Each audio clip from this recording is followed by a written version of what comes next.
بزرگ ہیں مالک بن دینار، مالک بن دینار رحمہ اللہ، بہت بڑے بزرگ، حج کے لیے گئے تو حج پر جانے کے بعد طواف کیا، آخری طواف جس کو طواف وداع کہا جاتا ہے، طواف وداع کیا، ہاتھ اٹھائے، دعا مانگی کہ اللہ تعالیٰ میں یہ جاننا چاہتا ہوں کہ اس سال جتنے بھی لوگ حج پر آئے ہیں کیا سب کا حج قبول ہوا ہے یا کچھ لوگ رہ گئے ہیں؟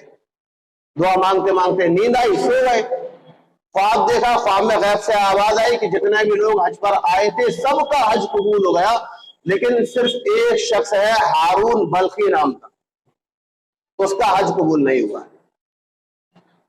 آنکھ کھلی، بیدار ہوئے، سوچا اتنے لوگوں کا حج ادا ہو گیا، یہ ہارون بلخی کون ہے جس کا حج ادا نہیں ہوا؟ چلا اس کو تلاش کرتا ہوں۔ آنکھ کھلی، تلاش کرنے کے لیے نکلے، جگہ جگہ خیمے لگے ہوتے ہیں شہروں کے نام کے حساب سے کہ یہ ہندوستانی ہے، یہ پاکستانی ہے، یہ فلاں ملک کا ہے، فلاں ملک کا ہے۔ تو جہاں بلخ کا خیمہ لگا ہوا تھا، جہاں کے بلخ کے لوگ بسے ہوئے تھے، ٹینٹ لگے ہوئے تھے، وہاں مالک بن دینار پہنچے، بلخ کے لوگوں سے معلوم کیا تم میں سے ہارون بلخی کون ہے؟ کہا ہارون بلخی وہ تو بہت نیک آدمی ہے، بڑا اللہ والا آدمی ہے، پوری سال روزے رکھتا ہے اور کم سے کم 29واں حج کر رہا ہے، مصلہ نہیں چھوڑتا ہے، نفلیں پڑھتا ہے، روزے رکھتا ہے، تسبیح گھماتا ہے، ہر وقت اللہ اللہ کرتا ہے، اور 29 یا 30واں وہ حج کر رہا ہے۔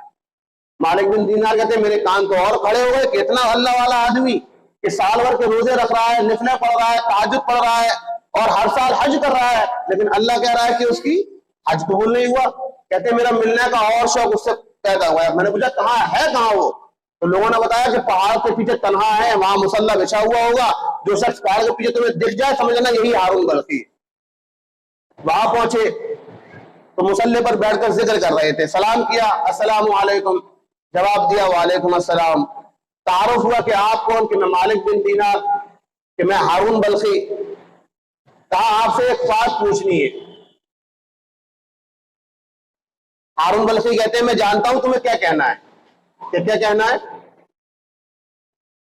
ہارون بلخی نے کہا یہی بتانے آئے ہو نا کہ میرا حج قبول نہیں ہوا ہے، یہی بتانے آئے ہو؟ اب مالک بن دینار کہتے ہیں میرے تو کان اور کھڑے ہو کہ اس کو یہ بھی پتا ہے کہ میرا حج ادا نہیں ہوا۔ کہتے ہیں بھائی یہ کیا معاملہ ہے کہ آپ کو کیسے پتا کہ مجھے بتا دیا گیا کہ آپ کا حج قبول نہیں ہوا ہے؟ کہا یہ بہت لمبی داستان ہے، چھوڑو کیا سنو گے۔ مالک بن دینار کہتے ہیں نہیں بتائیں آپ مجھے یہ معاملہ کیا ہے کہ اتنے لوگ حج کے اندر آئے ہوئے ہیں کہ سب کا حج قبول ہوا، آپ کا حج قبول نہیں ہوا، اور آپ کو یہ پہلے سے ہی بتایا کہ آپ کا حج قبول نہیں ہوا۔ کہتے ہیں مالک بن دینار بہت بڑا واقعہ ہے، میں آپ کو کیا بتاؤں، اللہ نے بہت مال دیا تھا مجھے، بہت عیش و آرام میں تھا، میں گھوڑے، ہاتھی، نوکر چاکر آس پاس میرے رہا کرتے تھے، لیکن عیاش بھی بہت تھا، میں شراب کے نشے میں دن بھر چور پڑا رہتا تھا، نوکر چاکر میرے کام کیا کرتے تھے، بڑے محل کے اندر میں رہا کرتا تھا۔ اللہ نے ایک ماں دی تھی، رمضان کا مہینہ تھا، میں شراب کے نشے میں گھر پر پہنچا، عین مغرب کا وقت تھا، روزہ کھلنے کا ٹائم تھا، میں نے ماں سے کہا کہ مجھے کھانا دے دے۔ ماں بہت عبادت گزار تھی، اللہ والی ماں تھی، کہنے لگی ہارون تھوڑی شرم کر، اگر خود روزہ نہیں رکھ رہا ہے تو کم سے کم جنہوں نے روزہ رکھا ہوا ہے ان کا تو خیال کر، افطار کا وقت ہونے چلا ہے، افطار کا وقت کاٹ لو، اس کے بعد کھانا کھا لینا۔ کہتا ہے میں نشے میں تھا، میں نے ماں کے ہاتھ مار دیا،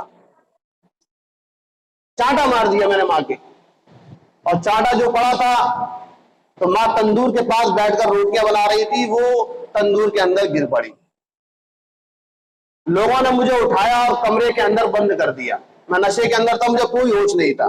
صبح جب میری آنکھ کھلی تو میں نے دیکھا کہ میری بیوی کمرے کے اندر موجود ہے اور اپنے کپڑے اٹھا کر کے سمیٹ رہی ہے، کسی پوٹری میں باندھ رہی ہے۔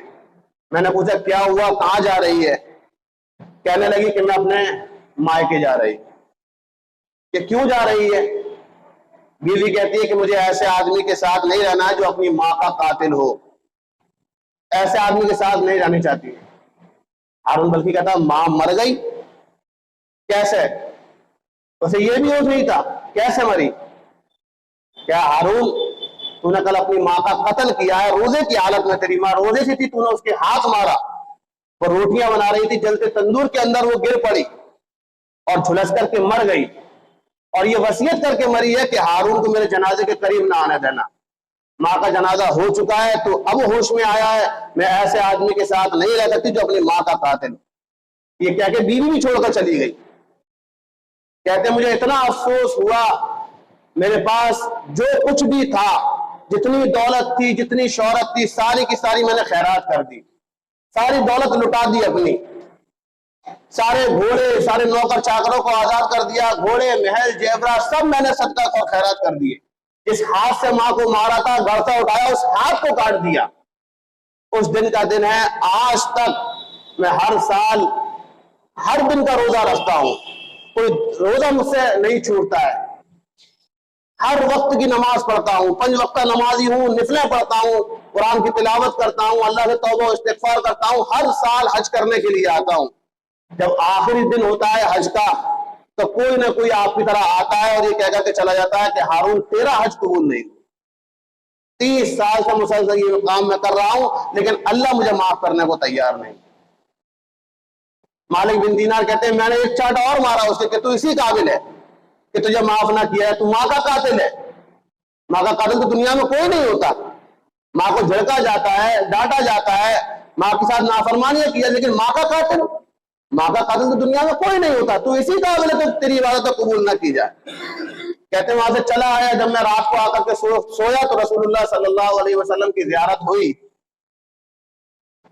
اللہ کے رسول نے کہا مالک تو بھی میرے اس بندے کو مایوس کرایا، اگر اس نے ماں کا قتل کیا ہے تو اللہ اس کو بخشنے پر بھی قادر ہے، اس کے گناہوں پر بھی پردہ ڈالنے کو قادر ہے، یہ بخشا بھی جائے گا۔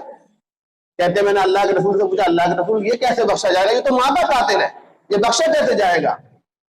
کہنے لگے کہ یہ میدان محشر میں اس کی ماں ہی اس کو بخشوائے گی، اس کی ماں ہی اس کو بخشوائے گی۔ جب اللہ تعالیٰ فرشتوں کو حکم دے گا کہ تیرے خاتے میں کوئی گناہ نہیں ہے سوائے ایک گناہ کے کہ تو نے ماں کا قتل کیا تھا، ماں کی نافرمانی کی تھی، اس کے سبب جب اس کو کھچیڑ کر کے لے جایا جائے گا جہنم کی طرف تو یہ خود بھی اپنی ماں سے کہے گا کہ ماں مجھے معاف کر دے۔ یہ صرف ایک گناہ ہے جس کی وجہ سے جہنم کے اندر ڈالا جا رہا ہے، روئے گا، گڑ گڑائے گا، جب جہنم کے قریب پہنچے گا تو اس کی ماں خود اللہ سے کہے گی کہ اللہ اس کو معاف کر دے، یہ میری اولاد ہے، میں تو جہنم کے اندر جلتا ہوا نہیں دیکھ سکتا۔ اللہ معاف کر دے گا، پھر اللہ اس کو جنت کے اندر داخل کرے گا۔